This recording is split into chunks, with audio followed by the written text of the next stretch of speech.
kill people. Right. But actually because I try to solve those puzzles in there. Right. So I think it's like, and that's something difficult that you cannot really steer. That comes from parental education or how parents treat their kids and what they learn. So it's like, difficult.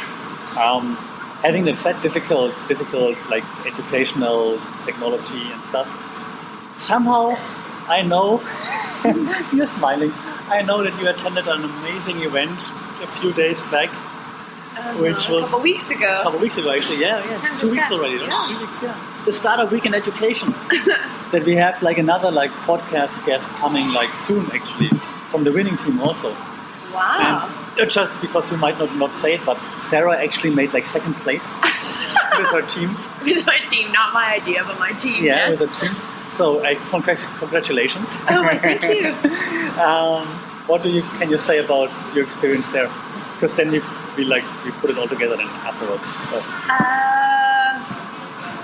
I think the Startup EDU weekend is still a startup weekend, which if you're not really interested in starting a business and you're actually interested in education, it's kind of hard. It was hard, I think, to have a voice, to be honest, because the experts in the room... As an educator, yeah. The experts in the room were more slanted toward the business side. Right. And the mentors, also, it was more business people or tech designers, web designer people. Right. And even within my group, I feel that the education hat I was wearing was kind of useless because in the end, the product actually wasn't marked on educational value. Right? And the end goal wasn't to actually help education. Of course, it had to be in that category. That's the name just for the people listening. The name is Gao. Gao. Exactly. Gao, yeah. Which I have no idea what will happen with. But met a lot of great people, learned a lot. It's a lot of hours to be kind of defending something that no one cares about, to be honest. As an educator, it really wasn't. I felt a bit useless.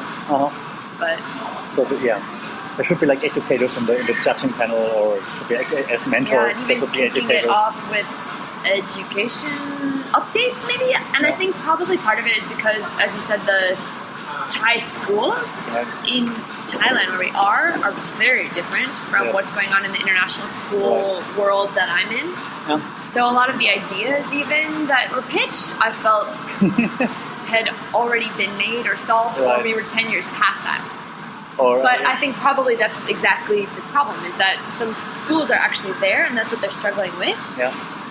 So I don't know if that means that they need help accessing the solutions that were already created 10 years ago to solve those problems, or like if that's a bridge that needs to be created. But I was about to say that because that's what I wanted to know. Like, because apparently, like you guys at NIST, and I assume the other international schools that we have here, some of them are also quite far ahead. So couldn't you just give those Thai schools a helping hand and say, hey, listen, people, we are doing this awesome stuff. How about we show you something, and you just start to do small awesome stuff. Yeah, I think there's a place for that. We've had some people come through and observe, I think, a few times, which is maybe the way to go, because people can come in, have a look, just get an idea about how to visualize things in a different way. But just from observing, probably things won't really change, right? I mean, I think it would spark a desire for change, because honestly, I don't know that that's time and energy well spent on our side. Right? I agree. So and I know that sounds a little bit mean, and I don't mean it that way, but while I'm reading and learning constantly still, I'm looking for what's in 10 years. How can I get there and push myself to prepare for that versus catching up other people. But at the same time, to be honest, all of this stuff's online. So I don't know if it's just a where to go point in a direction. That's why I think come in, visit, see, and then you have a frame for what to look for when you're searching, because there's not, people blog all the time, right? And Just like us, actually. Like us, exactly. We're both blogging, and if there's something great in my classroom that I think went really well, I'll tweet about it. I'll blog about it. Exactly. It's not hard to get inside my classroom. We just shared something cool with me yesterday. The that Kindle search thing, right? Yeah, and things like that are popping up constantly because I'm following people and I'm friends with people who find those things, and then I find things and I share them. And I think instead of sitting down and teaching teachers in Thai schools how to be like us, which is really not ever going to work, right? Yeah, how to Google your ideas before you pitch them. Hello, lecture dealer. Yes. I think it would be better to almost get them in that network, right? That's my feeling. Yes, I agree. There's actually a guy who came up to us after the event and was just really in love with our idea and really excited, and he was very sweet. And he gave me a piece of paper that he had written his email on. Okay. And I was thinking, oh, that's really sweet. And we were all saying, oh, cool card, right? Yeah. But really, I haven't emailed him yet because what will I say? Hey, here's what I'm doing, and take that time to actually specifically direct my updates at him. Yeah. No, he needs to just get on Twitter or get on my blog or. But you could mail him. You could mail him with like your blog or exactly right, which is what I just need to do is say, hey, follow this. Yeah, exactly.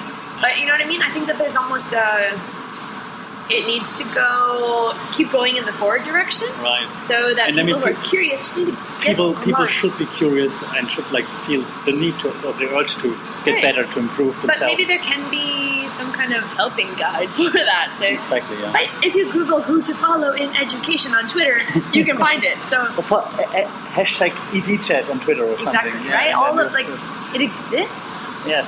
It actually just takes searching, and I don't know if it's a lack of keywords or knowing what to search. So I don't think it's been hard though. Yeah, that's probably a difficult question for you now because like you're in the international school environment. But do you have any experience with like Thai education system? Like what's the big difference there? Because I mean, since we're like here in Thailand, we're like us in focus with like our podcasts and stuff. But I mean, if not, then only doing the international school. Honestly, I mean, there's a Thai school right next to our school that I see, but I don't really, and I've spoken to people who teach there, but I work with kids from the Klong Toi slum who go to school there, but again, I only know of their schools and talk about their schools. I haven't been in their schools and worked in their schools, no. Yeah. I actually, in China, I was teaching in a bilingual school. That I think my view of what Thai schools are is probably actually a reflection of my understanding of Chinese schools. Okay. Because we had a local school and the international school in one building, and I was right next door to the local school. It was like yelling and it was a completely different environment. And during class, students sat still, raised their hand properly. The ones in the back didn't listen. Okay, in Thailand, nobody raises his hands. No? Oh, funny.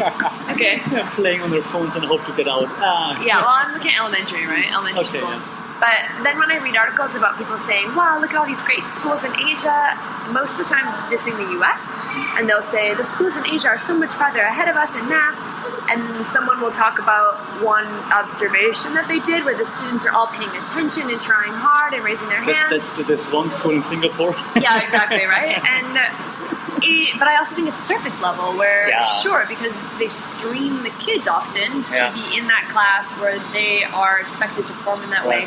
There's so much behind that. Right. And then I know when the kids went on break, they're just hanging over the railings of the second floor and the teachers are on break and not watching them. Yeah, totally different world. Yeah. And I don't know, I guess that's what I think of Thailand probably too, which is not fair. But which is not completely wrong. But what's funny is it always puzzles me. Like, it doesn't matter in which country you are, in Germany, maybe in the US, I don't know, and here, but like in education, there doesn't seem to be like lots of collaboration between schools. It's like we work against each other. Even now, I'm at a university. Like, we're not working together with other universities. We're like, our university is the best. We don't want. Come on, why not? Why? Education should benefit everyone. We shouldn't be like in a race to like. Yep.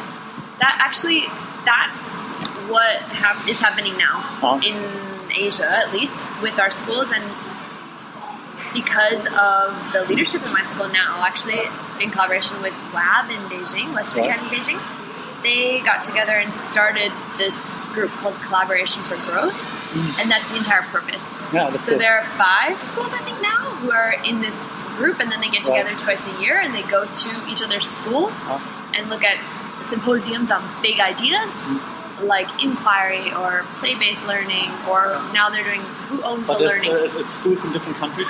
Yeah, and to be honest, it's the top inquiry-based schools in Asia who are collaborating because of exactly that. There's no point to be in competition when we know that at this level, the only way to get better is to collaborate. But you're competing with the other international schools in Bangkok? Actually, I don't think our not view... Not necessary. That's good, yeah. Yeah, I don't know. I guess I don't know how wide that view is in my school, but my understanding is that we have had people come and visit and observe and even come for trainings and things when we've had that specialists in. Yeah. But I know from other schools I've applied at before, when I got this job, I know that that's not consistent in Bangkok. Yes. So, I don't know. I do think, though, that that's necessary to move forward, is moving from competition to collaboration. It's probably also easier when, like your school now, and it's a successful school, because they're like, okay, students are coming anyways, because we're good. Right, we're over-enrolled, we don't need to be concerned about it. It's not advertising, marketing kind of. Yeah, you're right. Which is good. That's true. Yeah, okay. Yeah, it's interesting. Yeah. Now I lost the next question that I had in mind. Getting old. Someone's getting old here. It's probably me. It can't be me. You're older. Yeah. I have to cut it out. You can cut it all out. You can still play volleyball. Okay. But so we have the collaboration with like other awesome schools around Asia and stuff like that. Yeah. Okay. And we heard about like your EdTech projects, which is still really cool. I think even like universities should copy some ideas of that, because don't really use any EdTech there. What are you expecting from like EdTech in the near future? Like how it influences classroom learning, or even like homework or learning in general? I've actually read so much about this recently because of the Horizon report. Yeah. Expert panel preparing for the 2016 report, that now I have so many ideas in my head. And that's now your place to let them all out. I know. There are probably 30 things on that list. So I'm thinking, what order were they in?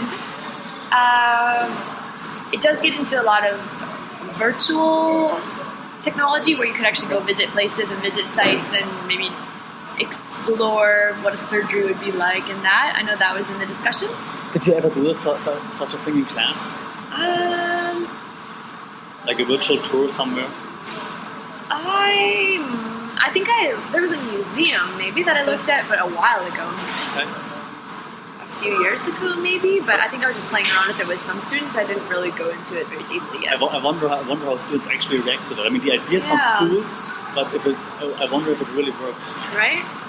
Yeah, I think there's that, and then the idea of more virtual collaboration, so that kids could work on things across schools in kind of some virtual space and do some things together. That sounds kind of interesting, and like actually when like different kids from different schools and work together. Yeah, and that's that collaboration piece again, exactly. Right? Which I think that and the connecting with experts piece. Right, exactly. That's where we leverage it for future. So I'm going to do it with my university class next semester. Thank you. There you go. For real, right? Because then you can have experts in all kinds of different fields, right? Having groups that they're mentoring or something. I feel that the design is... Sorry, who are those experts actually? I guess they could be different professors in different subjects, or teachers, or even... I don't think this was in the report. I can't remember. I've read a lot of things recently, but even the idea of getting just experts and doing more... I've heard a lot about apprenticeship kind of ideas, right? Where you would do some kind of task, but doing a real task, and having maybe something in the city that you're trying to fix, but then actually doing that real job and then presenting it to a team of engineers and getting their feedback and then having them help you fix it, but actually to take on that task. Yeah, cool. Which would be really great if you could do that. That's cool. Which that could be a local thing as well, but it's exciting. Yeah, that's cool. I like that.